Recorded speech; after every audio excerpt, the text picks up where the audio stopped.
Kurupt did an interview over at Art of Dialogue. He did a lot of segments. I wanted to see if you overall had any thoughts about it.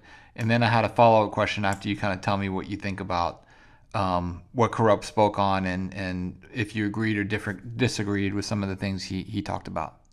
Okay. Yeah,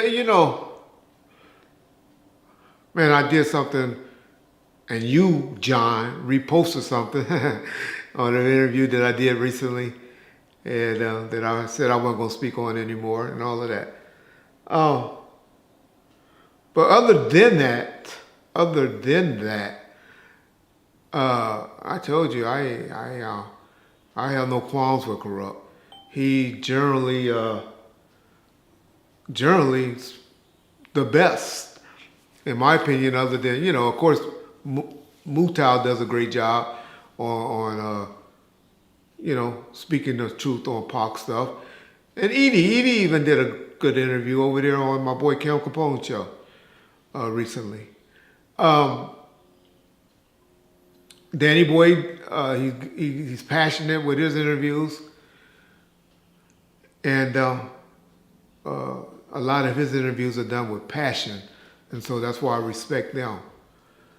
Uh, but corrupt, corrupt, y'all. Even though he has a lot of loyalty to the Dog Pound and their side of Death Row, uh, he keeps it 90% accurate. 100% of what he believes, but 90% accurate of what really happened. And that's high. That's a high number, coming especially from the hater Reggie Wright. Uh, and so I really respect and love hearing Kurupt talk, to be honest.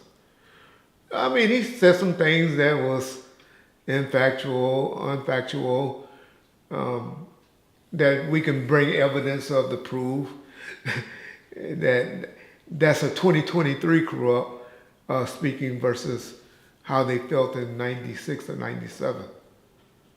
And I'll see what you ask me on the follow-up questions, and if he don't, I'll point out those mistakes that I saw in the interview. If you or your child spent years growing up on social media and experienced serious mental health struggles, you should hear this. Recently, a jury ordered Meta and YouTube to pay millions for their role in designing and promoting addictive platforms.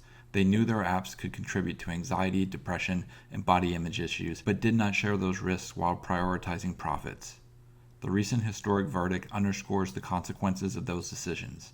Now Morgan & Morgan is stepping up to hold these platforms accountable for the harm they've caused. Click the link in my bio to take a short quiz. You may be entitled to potential recovery of up to $1,000.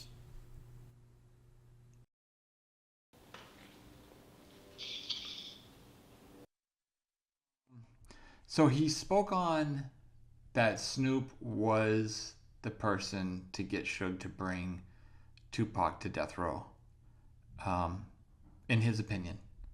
Did you agree with that one? No, I mean, we got audio with Suge where I believe you posted up recently. And for those that y'all don't see it, if John don't play it on this particular video, which I hope he would, but if he doesn't,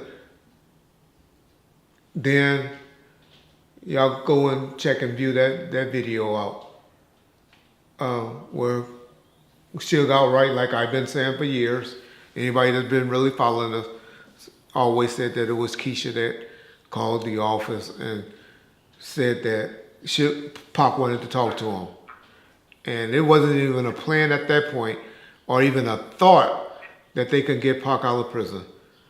It was just on some homie love type stuff. And he went up there, saw him, and after 3 or 4 visits, we know what eventually happened. Um, so that's my opinion on that. Suge said it and Pac said it. Yeah. Um, there were other things, about the jail cell at the Source Awards cut out and all that stuff, but I do understand Corrupt's um, reasoning. Obviously he makes his money with Snoop and he's in good over there, so I understand why he would give him all the credit. But One thing that I wanted to ask you about, um, why is it that you feel people never asked Kurupt about when he went back to death row in 2002? Because, he's pretty adamant in that interview that he, rode the train until it, crashed, and that him and Dre were the first to leave. But no one ever asked him about, well, if that's the case, why'd you go back years later? And can you tell the story about why he went back years later? Yeah. Well, he's mistaken. Not saying lying. There was a bunch of people that jumped off the train prior to that. RBX told y'all he did. Sam Snead told y'all he did.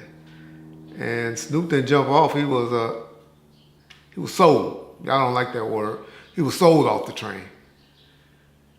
And Kurupt, y'all know why Kurupt was sent home. There ain't no reason for me to keep hashing that scenario. But he didn't jump off. He was sent home. Sent and sold. But anyway, yeah. He was sent home to mommy. Because he was a bad boy. Bad boy. But anyway, what happened while Kurupt came back, y'all, is while Suge was in prison, there were these dudes that used to hang with Kurupt and probably had them signed to him. You know how you had the homeboy handshake agreements by the name of Lamont and Kenny Broomfield. Lamont was in a couple of videos, if y'all don't recognize him or know who he is. They were from 60 Crips. And they had some money allegedly invested in Kurupt. Some street stuff. But Kurupt was a juvenile. Kurupt was only like 16 or 17 years of age when they had this deal with Kurupt. Kurupt came to death row, represented that he didn't have any deals and all of that, got signed on. Lamont hanging out, being a groupie, taking pictures, being in videos and all of that. But as Kurupt's success got bigger, Lamont started saying, hey, he signed to me. We on this, Kurupt's on our label, which he ain't never took no contract, got certified with no course or anything. We go into court, but guess what? Death Row got this bad name, and juries hate Death Row and Suge Knight. And I think in like 2000, Suge in prison, and we go to court. The jury outright came back and told us, yeah, we believe all of this. We believe Suge had this orders and all of that, and we know that this guy Lamont didn't blow Kurupt up, and all of it, agreed everything. But we don't like that name, Death Row Records. That's why we changed the name from Death Row after that. I came back and told Suge, and that's why he changed his name to The Row, and Murder Inc. changed their name to The Inc. That's the real behind that, because it's like, all right, because after 9/11, America, y'all was some soft motherfuckers after 9/11. We all was hating death and murder and killing and all of that. We just changed. America changed, and then it wasn't for all of that. And so we try to change the name and be more acceptable to America. But the bottom line, the jury said, we're gonna give y'all we want to put him out of business. Give him a $10 million judgment, because that's what all we said we had and was worth at the time. And they said, we want this guy, and when he come home, he can start something up new. And if he just genius and creative like we everybody's saying in this trial, he can come home and create something new. We hate Death Row Records. And so we went through that. The judge even, after that jury said that, and we hired some appeal attorneys, the judge even dropped the judgment down to like $4 million, from $10 million down to $4 million. So now we still like, we ain't giving these niggas no $4 million. So that's when I come up, refinance the building and all of that. And we come up with $8 million, because Because y'all don't know, you got to have 1.5 times whatever your judgment is to file an appeal. So we put the money up in court for appeal bond. So we have 8.6 million, almost $9 million sitting over there in like an escrow the whole time. So she'll come home, like, Red, all that money sitting over there. He's pissed. Like, hey, nigga, that's what we had to do to stop them from either getting $4 million from Interscope, collecting, going to all our distributors and collecting money, or to set the, adjustment aside. Suge he never, that's why he got that fucking $100 million judgment, because he never understood all of that. It's too deep for y'all. I ain't gonna bash the brother. Told y'all he's a marketing genius, an idiot when it comes to business. It's just real. But he didn't understand that. And so the nigga go. So one day we hear Kurupt on the radio. So now we looking for Kurupt. Suge home about a week, 2 weeks, if that. We hear that the nigga on the radio station right down the street, 92.3 The Beat. I think one of those radio stations. Say, hey, Suge. He in there he in there like some Godfather shit on a mat, laying down, getting his hair lased and getting shit done. Say, Suge, hey, that nigga Kurupt down the street. Hey, Red, take Buntry and them down there. Take some of the homies down there and go get Kurupt and bring that nigga back to me. All right. Go to the radio station. Hey, Kurupt, nigga, I've been looking for you. We've been needing to talk to you. Suge at home. And Suge kind of don't have a bad taste in his mouth for Kurupt, because, Kurupt was, while in prison, he just filed for bankruptcy, got all of his deal, and, being cool, doing his thing. Threw a kind of a little shout out to Suge when he did that song, Behind the Walls, or something like that, where he said, Simon Behind the Walls, pushing, everybody else talking about like Simon Behind the Walls, acting gay. But Kurupt kept it, solid, being Kurupt. And so, go down there, hey, Kurupt, Suge want to holler at you. Yeah. Him, Eastwood, I think, was there. Probably Roscoe, I don't know. Some of the other people, about 4 or 5 of his homeboys with him. They come, follow us to the office, which was right down the street. Go in the office, walk Kurupt up. Kurupt goes in there. Suge like, what's up, Kurupt? Said, man, them motherfuckers, man, Reg said he had a hard time getting a hold to you, doing the thing. You didn't come to court and testify on that shit. And I got this big old judgment against me from no punk ass, snitch ass Kenny Broomfield, because he was in the feds in Arizona. Anybody know about a federal penitentiary in Arizona? Y'all know what that means. And that punk ass nigga Lamont. Kurupt like, yeah. But whatever I can do, Simon, whatever I need to do to get you your money back. And then Suge was like, all right, even though we know you, he didn't say this, but that's me and his conversation is, how we gonna have this nigga come back and, nigga, that nigga gonna work. We gonna work that nigga like a slave. Because, I know what he had done, and I ain't never really liked that shit, but whatever. Ain't my decision. So, we go and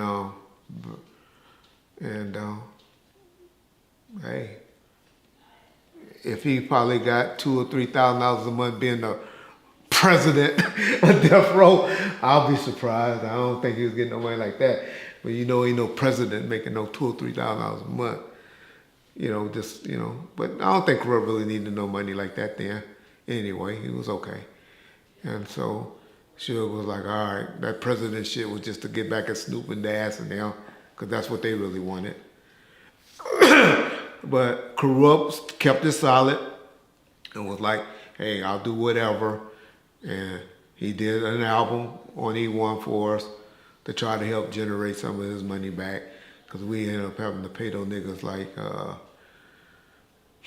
they didn't get to even the whole $4 million. I think that their attorneys and them ended up selling it for like $2 million or something like that. And the Broomfields got that money. And that's why Kurupt came back. It was mainly to work out that debt for that faulty judgment that we got. So yeah, that was the reason. But hey, no shit on Kurupt. Kurupt's a good dude. I mean, Y'all know I do that double talking bullshit where I say a nigga. I just said the real. If y'all call keeping it real double talking and all of that, then whatever. I tell the good with the bad. I got goods and I got bads. And I just speak on them and I tell them. But that's the real, y'all. Why Kurupt came back and what happened. But other than that, nigga did a good interview. He keeps it real, you know, in my opinion. Some mistakes were made, like, yeah, we wear khakis and Tupac came talking about wearing suits and shit like that. I can put up hundreds of pictures where those niggas was wearing suits and stuff like that, where Pac influence did rub off on them. And so, but hey, everybody got a story. Two sides to a story. And then the third one, right? The truth. Every time people ain't just outright lying, y'all. People just make mistakes or see things differently. So that's my opinion on Kurupt, y'all.